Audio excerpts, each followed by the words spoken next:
Hi, it's Mike and Paul here from Residential Estates. We wanted to put together a quick video really, just to explain about short-term lets or serviced accommodation, some of you may know it, and about the advantages of investing in this particular model. So yeah, we're going to have a quick video, we'll talk through the benefits, the potential pitfalls to look out for, and hopefully, whether you're a beginner or whether you've invested in this particular sector before, you will learn something from this. So what gives us the right, me and Paul, to give advice really on short-term let property? Well, to give a bit of background on ourselves, I mean, we've been in this particular sector personally for the last 10 years, haven't we? We, as I mentioned, we work for a company called Residential Estates, who've been doing serviced accommodation for the last 20 years, I think it is. Well, I don't know, it's been 15 for a long time, hasn't it? So, yeah, it's been a while. We were there at the very start, we got involved in Chester a bit by fluke, with a few companies getting in touch with us wanting more flexible lets for their employees, and hence it started. We found some landlords that were willing to try it out, and here we are now. We've incorporated that into the investment side and also management side, which we've now branched off to call guests.co.uk. So we've also been an estate agent, residential estates, for 30 years. So every part of the aspect we know something about. Yeah, and we've been through the different sort of life cycle, if you like, haven't we, of short-term lets. Like you said, all those years ago, it wasn't as well known. There was no such thing as Airbnb at that point, so we were educating people on it. Now it's much different, obviously. Most people know about short-term lets, whether they use it themselves or whether they invest in it. It's quite familiar, which makes it easier to talk about and understand. But it is such a lucrative investment model, and as I say, that's what we want to discuss. And there's still a few things that you need to learn what you can and can't do as well, which is what we're aiming to do on this video. It's not just a matter of right, okay, I'm going to do this and run it this way. It's not quite as simple as that, but that's what we're going to go through on this video. But yeah, certainly, totally agree. It works very well when it's done the right way.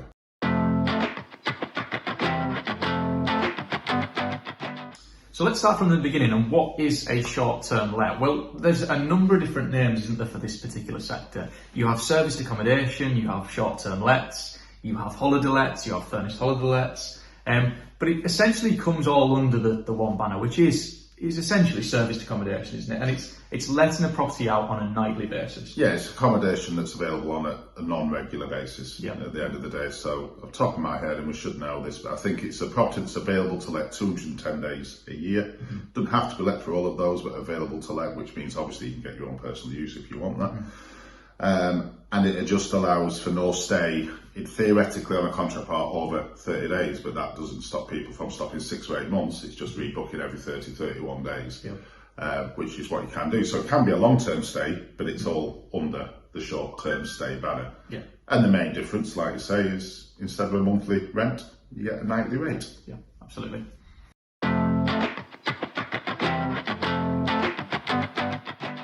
So in terms of the types of short-term let property, well, it essentially splits into two. You have your corporate lets and your leisure lets. So let's start with leisure lets, which I think is probably the most obvious of the two. I think it's the one where everyone assumes it comes from. So most people, quite rightly, when they think of Airbnb and Booking.com, they think of leisure. So how we work as a company, and Michael will go through the corporate side because he's got very good experience of this with his own property. The leisure side is actually not the pivotal part of what we do. It's a filler for us. Certainly in some of the locations like we've got in Chester, Preston, etc. Settle's a little bit more leisure, to be fair. These are the ones where you're going to get anything from 2 nights through to a week or something like that. And we can accommodate, we can fill in little gaps within little places as long as it suits what they do. And that leisure can be anything. It can be weddings, it can be just a holiday, it can just be a little trip to see friends, family, anything like that. So leisure to us is very important, but it's certainly not the main focus of what we do, which is the corporate side, which Michael will run through now. Yeah, and I think just touching on the leisure side, it tends to be in typical holiday destinations, doesn't it? So you seaside locations, it can be not all the time. Well, on a holiday let side, you are looking at more seasonal places. When you're looking at leisure, if you're going down that side, you look at places like Cornwall or the lakes, they are going to be more during the seasonal times. It doesn't mean you're not going to get bookings, etc., Christmas and all that sort of thing, but it's very much them sort of resorts. Now, if you're in a town or a city that mixes both, then you do get both. So it's defined. But if you have something in your head, right, okay, I'm going to go to thing because it's summer, then it is going to be leisure. You know, you don't really go to the Yorkshire malls in November. No. You know, it's quite rare unless you just fancy a trip away and you like a bit of cold, harsh reality. But when it comes to sort of secondary, tertiary, even major towns and locations, the corporate sector really comes into its own. Yeah, absolutely. And yeah, so to touch on the corporate let side of things, well, this is where companies book particular apartments or properties on a nightly basis, often in the form of a relocation company. So to give you an example, as we mentioned, we've managed short-term let properties for the last 20 years. And we work with a number of relocation companies that will come to us with specific requirements. So they may have a contractor that they know in a particular area, let's say Chester, that a contractor is going to be working there for 2 months at a time. So they'll come to us and say, right, what accommodation do you have? You know, we need 2-bedroom apartments, we need 3 of them for 2 months. What's your best rate? We then provide them with that. We give them a number of options, and they book it out. Now they still book it out on a nightly basis, so they still pay a nightly rate as with any short-term let property. But obviously, clearly, there's so many benefits with this. You know, you have so much less void periods. You normally have typically less clean costs because typically it's normally sort of once a week where it's kept an eye on. But it really opens the market up. You know, we've, as a company, worked with some major companies, the likes of HSBC, Airbus, Jaguar, Shell, all these big companies that will either come through a relocation company to then come to us, or even better, come to us direct and need these particular properties. Paul mentioned, you know, my particular property, I've been fortunate to have some of these big corporate bookings. I had Nestle for 6 months last year, which was brilliant, so he paid a nightly rate. This year I've got an American firm who've booked it for the full year, but it's not the same person that's living in the property, you know, every night. They're actually putting different people in, and this is where the model works so well from the company side as well. You know, the bills ultimately are in my name, so they don't have to worry about keep having to set up different tenancy agreements for new workers of theirs to go there. They just need to sort it for the once and then put new people in as and when they go. And we'll cover this, and people might be thinking, well, why don't they just get a hotel? Try and get a hotel for a year. You can't. Simple as that. And they're more expensive. Well, you did it a lot, didn't you, years ago? And you told me you used to stay in Premier Inns when you worked on the road. And this is very genuine. Many moons ago, I used to live in Cheshire. I worked in Edgware in North London. I went down every Monday or Tuesday and stopped till Thursday or Friday in a Premier Inn all the time. £500 a week back then. Paid for all my expenses, so paid for all my food, my petrol, etc. And I remember one day just saying to the CEO there, why don't you just get an apartment? It'd be far easier. You'd probably get more days out of it because I'd stop down there. I'd have friends over, I'd do anything like that. It just made logical sense. And that's what companies do now. You know, if you go into any major town and try and book hotel for 2 weeks, you're going to struggle because they always book the weekends out. And your company now knows that, right, if we've got somewhere over there or not, it doesn't matter. We've got somewhere. Because whoever's paying that company is actually paying it, not that company. You know, so. And I think that, again, and we'll touch on it later on, but this is where it comes of picking the right location. You know, can you get both is the ideal thing, where you can, in the majority of the time, like Paul says, get those corporate bookings. But if there's major events on, I don't know, so let's say it's Liverpool, for instance, and if it's the Grand National on one weekend, you know, leaving that free where you get a huge spike works really well, and that's the flexibility of this model that is such a benefit of it. So yeah, I mean, and to give an examples of corporates, I've mentioned some of the company names, but there's other types as well. You know, think about people in between house moves that need accommodation for a couple of months. Absolutely fine, it suits it perfectly. Think of insurance ones. Yeah, again, my own property had this. You know, the lady unfortunately had a house fire in her own property, needed somewhere to stay. The insurance company paid out on it. You know, we've mentioned workers, contractors, all people coming up to start a new job in a new location, and you know they don't want to be in there for 6 months. They want to get a feel for the area. The company's paying for it, and they're just stopping somewhere for 2 months to find out where they are. And generally, they end up stopping there. It's limitless, and I think that's the main. It's always our main struggle in trying to get it more of. It's the focus on, well, who would use these? Trust me, a lot of people use these now because also it is cheaper than a hotel. If you think about it, and we've talked about this before, hotels have been affected by all the ongoing hiking costs, utilities, labour, everything like this. With one of these, you don't. Yeah. We're not affected by it. So our rates stay the same, whereas theirs peak. And, you know, we're in one now. It's a lovely studio. Yeah. It's got its own bed, it's got its own living area, it's got its own kitchen thing. Where would you rather stop here as a company here, or even a premium that's going to be more expensive? Yeah. So they're the two types. There's the corporate and leisure, but we just wanted to highlight of how big within those sectors in particular is. It is such a huge market that you're attracting all forms of different tenants on it.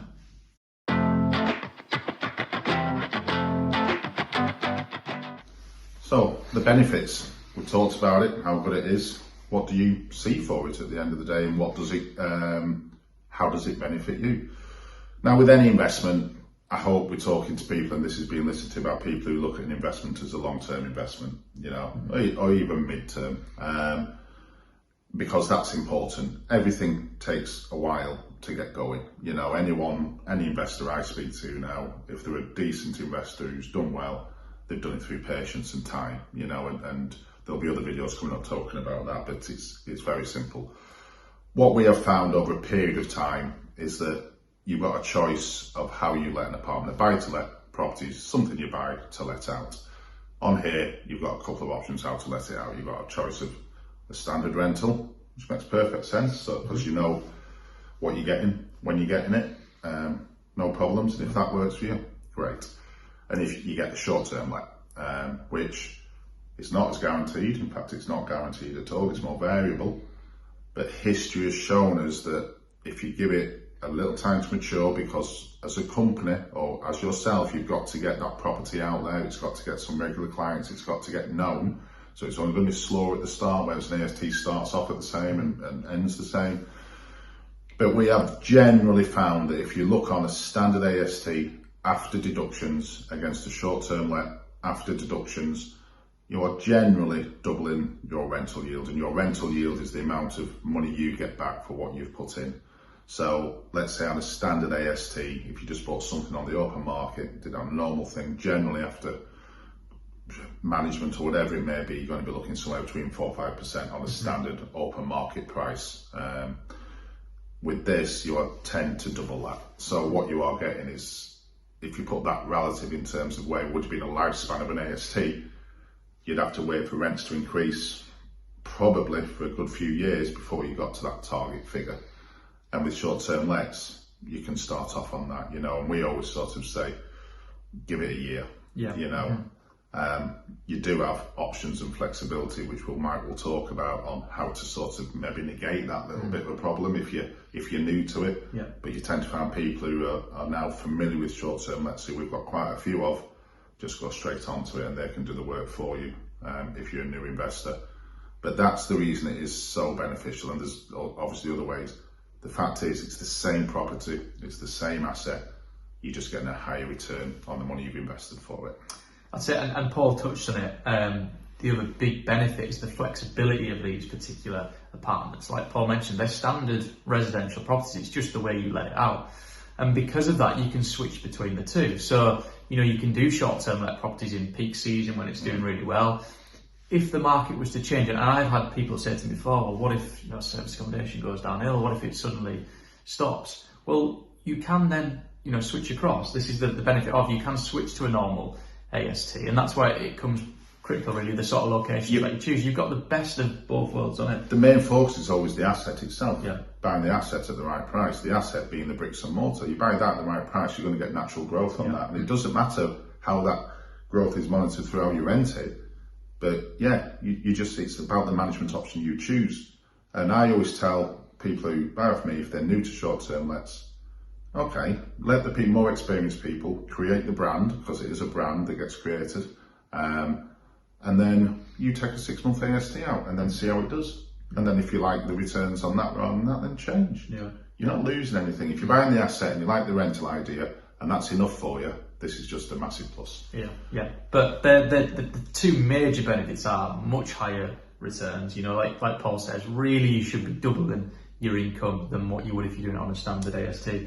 But it's also the flexibility. You can do both with these particular properties. Any landlords that listen to this, if you've got a property that's being rented out, let's say for £1,000 a month, and you say could give you £2,000 a month, would you take it? The answer would be yes. Yeah. It's just how you let it out. Yeah. That's the difference. Yeah.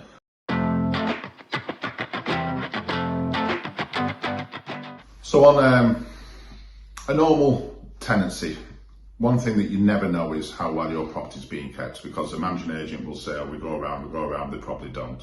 We'll just be honest about that. They'll go around if they get called to go around. So even though you know what you're getting and you know exactly how much money you're making each month, what can happen with a standard tenancy, and this is only on the rare occasion, but it does happen, is that you will see that if someone leaves the property, they might have left the property in a mess, and any profits are then gone, because you have to get the property up to standard. And also, at the end of the day, there's no guarantee that someone pays their ASTs. Yeah, you got that right. Whereas with short-term lets, again, when you buy an asset, you've got to start looking at an exit as well. So you want to be able to come, if you ever need to exit the market and sell, you want your property in the best condition possible. Another advantage of short-term let is that every week someone's coming in, or every week or 2 weeks, depending on the booking, someone's coming in to check on your property and to tell you how your property is doing, if something needs happening. So you can be left with something at the end of a term, however long that term is, you know, how long you've kept it, you know that that property is in great order and ready to go back on the market straight away. And that is a massive thing. What you don't want is to be left with a property and say, oh God, I've got to put 15 grand into this now to get it back up to market standards. Well, it helps the resale side, doesn't it? It helps keep its value and add value to it.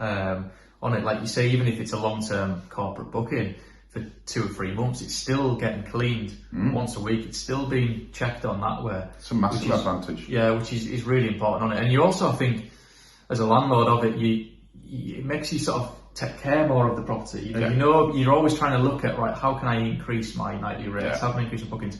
Which forces you to buy certain little things, you know, that might enhance it. And then you look back over a period of time and you think, you know what, that property does look really impressive. If I did ever want to get out of the market, I could do it much quicker than, like Paul said, if you had a property where you left it for 12 months and you're at the hands of hoping on a good tenant that's in there to look after it.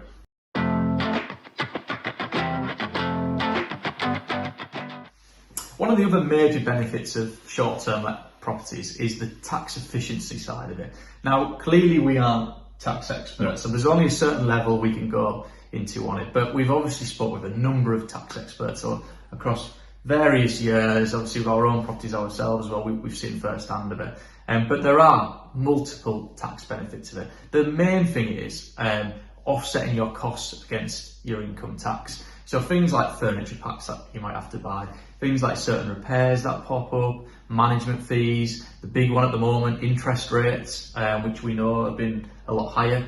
All of these things you can offset against your income tax. Now that doesn't matter whether you're buying in a business name or a personal name. It's another myth. Some people think it's a personal name, won't be able to do that. That's not the case. You can do it. So it makes a huge difference, particularly in sort of your first year where, like Paul said earlier, might be a little bit quieter. It typically tends to be a year where you might have the most costs, so that's the one where you can really offset against it, and your net profit after tax and everything like that will be really impressive on it. So, and this is just a one-off thing that you can do in 1 year. It's ongoing into, you know. So that yield that we talk about that is higher, becomes higher still, because ultimately your outgoings become less. It's just, it doesn't happen month on month. It happens at the end of the tax year. Yeah, I mean, obviously numerous things hit the market. It does happen, you know. Like I said, interest rates have gone up. That's been a pain. Electric bills went up, didn't they, not so long ago? And all these things, as a landlord of a short-term let property, you don't really panic, because you just know, well, all right, that's just another cost of mine that will ultimately help me further down the line when I come to do my tax return a bit. So yeah, I mean, I advise, you know, I speak to tax advisors on it, look online at all the different articles. They will all say the similar thing, but the free advice, if you like, from us is they are hugely tax beneficial, and it's worth a further look on that.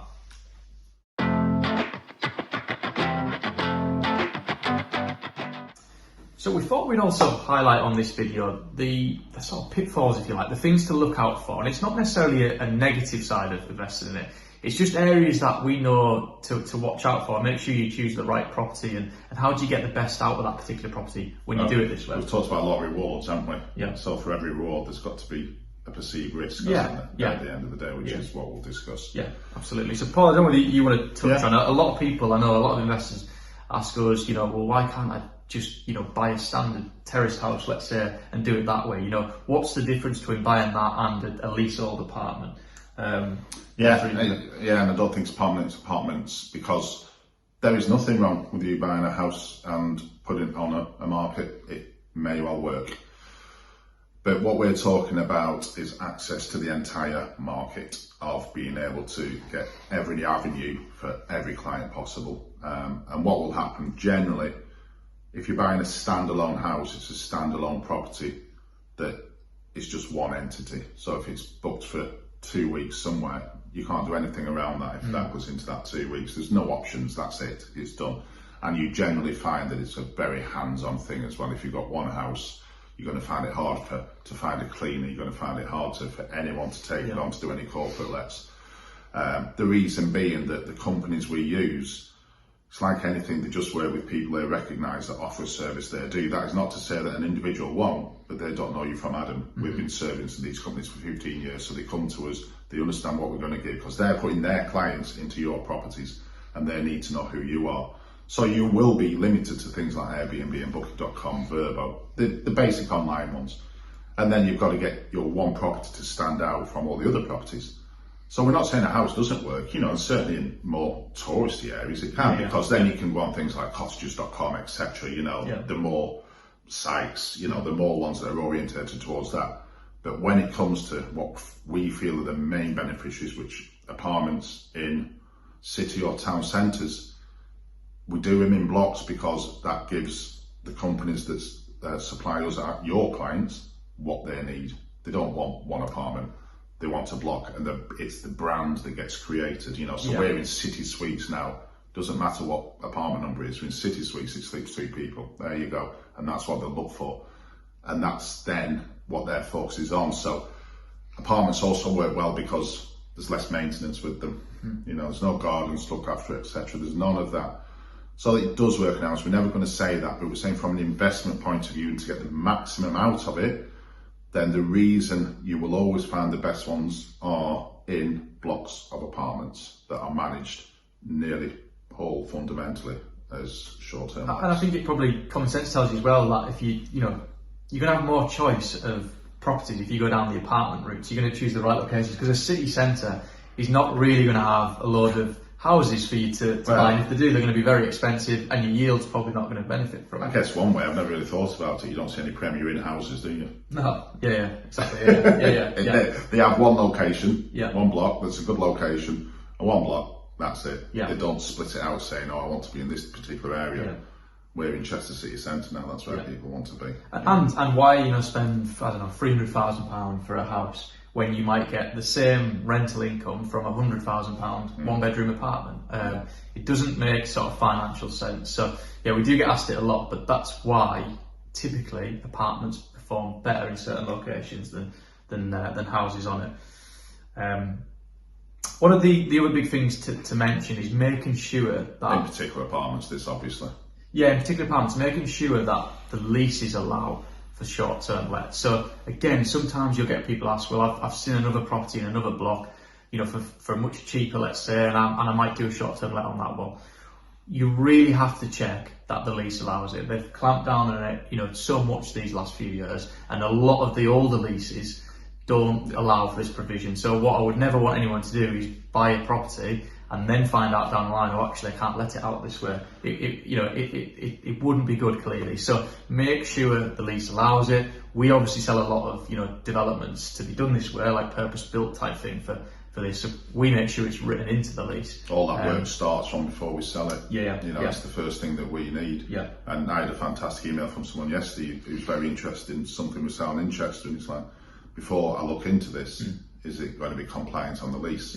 Because obviously I know that in Chester in particular, again, probably 90%, maybe more, of apartments won't allow it. So you're not fighting against a massive bunch, but you said, before I look at this, I need to know this case, and the whole thing is, well, this is exactly what we do. We've brought on this for that exact reason. We've orchestrated it. It's just saving yourself the hassle as well. Do you really want to go down a legal battle? You might win it. You might eventually, the court say, you can do it, but it's time and effort. If you've got it black and white in the lease, like you can do it, or there's no restrictions on it, it's a much easier life. Not just the legal side. If you've gone on a normal buy-to-let mortgage and decided to transfer over to it, then you could be in trouble with that as well. So there's all sorts of. It's just incredibly important, and it is probably one of the most important things, the fact that you're legally allowed to do it.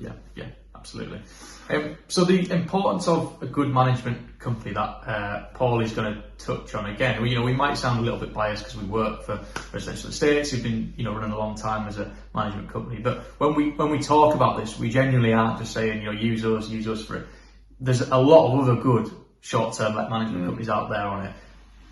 But there's a real importance of why it is important to use them. I think the main thing that people will look at on a management company is it's a higher charge than it would be on a standard AST. Not that much really, and certainly not compared to the work that's put in. So we charge 19% plus VAT. It's like, wow, that's a lot of money. No, I believe that's claimable anyway, isn't it? Is it? Yeah, management fees. So that's another thing you can deduct anyway. But there's a lot of work that goes into that. And a good management company, it's not just the service you get. Again, it's about the doors that they open. A good management company has access to the companies that are potentially going to keep you 100% occupied. Yeah. And I think the main difference is that if you're retired and you've got a house next door to you and it's a hobby, then fabulous. So you've got a few, if it's your full-time job, if you're not doing anything else and you manage a few properties and you manage them well, great, you're going to save yourself 19%. You're probably not going to get access to all the market that you want, but that's fine. If you're doing well, absolutely fine. The importance of a management company is that the majority of the people listening to this video are busy people who don't have time to manage anything themselves, which is fine. So put it in the hands of someone who is going to give you the best possible opportunity to get the best possible return. And that's where the corporate side comes in, because you really don't get access to the corporate side unless you get lucky and just find an in with the local company that you've got, And a lot of the time that is because those companies, they need to trust as well who they're booking apartments for their particular, members of staff. And they will go to the trusted relocation companies or the trusted providers like themselves. They'll see the 20 years of experience. So they know if we're giving them options of properties that they're going to be good, they're going to be up to standard at it. So your market opens up. And having worked in the short term let's bit myself as well, trust me, it's a 24/7 job. I wasn't allowed to be customer facing because some of the ridiculous inquiries you get at ridiculous times need to be answered. We are in a world where social media reviews are very important and people will respond if you don't get responded to. So if you're going to call at 11:30 at night, it's got to be responded to, and having a good management company takes that from you. And I think as well, put your business head on, for a second, and if you get the right rates of management companies, it's in their interest, like it is with ourselves, to get higher occupancy, higher nightly rates, because ultimately we make more money just as the landlord does as well. If it's a set fee, are they really going to be motivated to push it and do it? Probably not. But if it's commission led like this, they're gonna. That's it. I think that's something that's misunderstood when we say it's only a management fee on a booking. Yeah, absolutely. Yeah. There's no management fee if it's empty. No. So like with the standard AST, it's just whatever, it's 10% plus VAT all the way for doing nothing, effectively. Whereas this is just on the booking. So the more bookings you get, the more money you make and the more money we make. So we've always said this. If you use someone like ourselves and any other management company, you're going into business with them. It's in our interest to do better for you. Yeah, absolutely. The other big thing to watch out for is when you come to furnish your property when you're doing it on a short-term let. Now, there's a lot of really good companies out there that do furniture packs specifically for serviced accommodation. Now, that's massively changed, and shop around. I'm sure that there's good ones on it. But I think adding your own little personal touches as well is important, and that doesn't mean spending a fortune. It can be little things like, I've got my Xbox game console in the property that I don't use anymore, but it's a feature I can add. I can tick the box for entertainment when it's on a listing thing. Again, you might be in a holiday let destination. You might have the benefit of being able to put something like a hot tub in there, which is hugely beneficial. The amount of people now, when you go to book somewhere, they search for places with hot tubs. So that obviously isn't on the more expensive side, but little things, coffee machines, all the quirky stuff, games, all that, it does stand out and it does make the difference. We've got certain properties where it doesn't have to be expensive. No, it doesn't. People ultimately book with their eyes, don't they? And all the fancy descriptions. A lot of the time, I'm guilty of it. I don't do the same, Paul. You just flip through the pictures and see what you like. There's always something that makes you choose one over the other. And even nowadays, with the massive onset of air fryers and air fryer within your property, it's silly little things that if someone's looking and they've got a choice between three that are in their price range, and they all look the same, you don't know who they're going to choose. If one just differs slightly, still the same price, but someone's put an extra £100 into that property, it's going to pay you back many times. Your investment just doesn't stop when you buy the property, you know, so it's just, I always try and think, come up, once you've bought a property, come up and stop in it. And see and think, what would I do to make this better? Absolutely. Or can you theme it? You know, if it's Chester, for instance, do you bring in like the race course on some of the pictures and stuff like that? Do you, you know, if it's in Liverpool, dare I say, do you bring in the football team and that type of thing? You know, theme the rooms that way. You know, just add something where on the pictures it's going to catch someone's eye. Oh, I'm going to click on that and have a look. So yeah, like surprised you mentioned Liverpool being a Man United supporter as well. So you changed allegiance. I don't like to admit it at the moment. I'm a Man United fan. But it might have changed by the time this goes by. I think the other thing, like I say, it doesn't have to be expensive because you can go to the other extreme. I remember an old client who had a very distinctive taste in what they liked, and they furnished it as they liked it. It was incredibly bohemian. I liked it, but a lot of people didn't. Because you can go too far. You can go too far, and you don't want expensive because you are going to have to replace at some stage. It's got to be durable, you know, of use, etc. So these are just little things like pictures on walls, all this sort of thing, something that brightens up a wall, because everything's going to come to you Magnolia. You know, even put a feature wall in, can't you? At the end of the day. They are simple things, but they can make a massive difference on the return on your money, you know, and that's why you're buying at the end of the day. Yeah, absolutely. And then the big final thing really, which location. is always about location. I'm amazed, you know, we've left it to last location, because that is the most important thing whenever you buy a property. You know, forget just short-term lets, and short-term lets are absolutely no different. Now, for me personally, when I'm looking at a short-term let property or looking at a development that me and Paul are maybe thinking of bringing on, I like it to cater for both markets, like we said at the start. So I like it to reach out to your corporate bookings. You know, it might be in a secondary location where there's big HQs. You know, we've had one recently in Wakefield, which, you know, years ago wouldn't have jumped out as a place you buy a short-term let property. But it's a place where a lot of large companies have had their headquarters, and with that, those staff that work there need accommodation. So, you know, and it's half the price of something 6 miles down the road, Leeds. Exactly. If you buy in the major cities, you're going to pay much higher for the purchase price, but may even get less nightly rate than what you would in some of these secondary locations of it. So, but yeah, I like it to cater for both your corporate bookings and to have that sort of leisure touch of it as well. Cheltenham was one recently we had, wasn't it? I mean, you think of the Cheltenham Race Festival in March, the bookings that will achieve would cover you for a good few months, but it's also got the core for it. And I think going away from short, it's also making sure that it's going to take advantage, if you do want the AST market, that the standard rental is still going to be strong in an area, and that's why the locations are there. So we don't forget that side. And it takes a good few months for me and Mike to bring on a project, and you know, people say, well, why would I do that? The question I'll go back is, well, why would we do it? Because when we market a property, we do that for nothing. You know, we're going into it, we're going into business, so we do an awful lot of work to think, and there are silly little things that you look at. If I go around somewhere and think, why isn't there a Premier in here?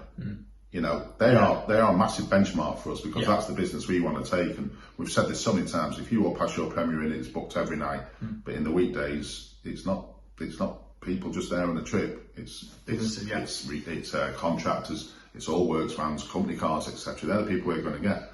Now, if someone like Premier Inn don't think a town or a city is going to be worth it, and they're in most, but they're not in all, then why do we think it's going to be worth it? You know, we want to see, it's the first thing we want to see, isn't it? At the end of the day. But with that, you've got to be careful. People don't inflate their property prices. Particularly, you know, someone's selling in the future, they don't, because it's a short-term let, add on a premium to it. You know, like Paul says, when we're bringing on development, we value it up based on its standard asset value. So forget short-term lets. We don't even need to speak to the developer on that. That's the investment side, but ideally, but there's certainly no premium on it. It's just make sure it allows for that use on it. So that's another thing to look out for when you're buying a property. Just check you're not paying a premium to be able to do it that way. It's so vitally important for us on the location, and a lot of these locations, everyone knows are the big cities, but they get saturated with a lot of markets. And it's these smaller places, like I say, we focus so much on secondary and tertiary, and it's not because that's all we can get, it's because that's where the value is. Every investment comes down to two things: the price you pay and the return you get. Simple as that. And like Mike said, just because if you paid, let's take Leeds and Wakefield for example, you would probably pay double the price for property in Leeds for exactly the same property. Yeah. But that doesn't mean your nightly rate doubles. It doesn't. There's still a cap on a nightly rate. Yeah. Because as soon as that nightly rate goes up and hotels become more preferable, then you're probably going to lose them out to hotels, certainly touristic trade. Yeah. It's about finding that right price level, you know, so when you're talking sort of the low hundreds and all that sort of thing, it works really, really well because your nightly rate is proportionally a lot higher than it should be, because that's just the standard of what people pay. Absolutely.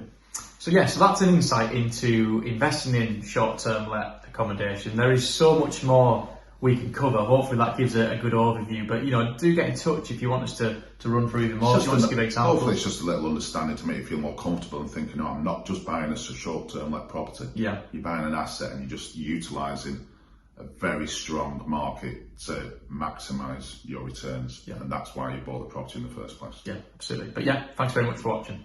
Bye.